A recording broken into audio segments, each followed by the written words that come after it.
તો આજ તો બહુ લેસન આવી ગયું હતી, હું કરવા બેસી ગયો લેસન કરીને જવું છે બગીચે. તો હર હર મહાદેવ મિત્રો, અત્યારે વાગ્યા છે સવારના 7 અને હું સીધો ઉઠીને લેસન કરવા બેસી ગયો, કેમ કે સાહેબનું લેસન આવી ગયું તો બહુ વધારે.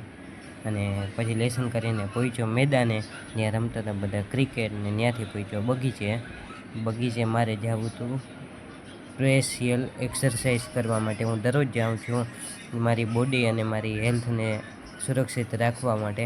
ત્યાં જોયું તો માસી કચરો વારતા હતા, તો તમને બહુ વિનંતી છે કે કચરો કચરા પેટીમાં જ નાખો, બહુ ગંદકી ન કરો. હું પહોંચીને સીધો ચકેડી ખાવા માંડ્યો. ચકેડી ખાવાની તો મને આજ બહુ મજા આવી, અને પછી હું સીધો પહોંચી ગયા અમે નાહી ધોઈને કોલેજે જતા હતા, તો ત્યાં સાહેબ હતા નહીં. અને પછી હું સાંજના પહોંચી ગયો અમારા ટ્યુશનના લેક્ચરમાંથી જાઉં તો નીચે ખાવા, અને ખાઈને આવીને કર્યો તો બ્લોગની એન્ડ. તો હવે અહીંયા મિત્રો હું ખાઈ પીને આવી ગયો હું, તો હવે આપણે આ બ્લોગને એન્ડ કરીએ છીએ. Bye bye.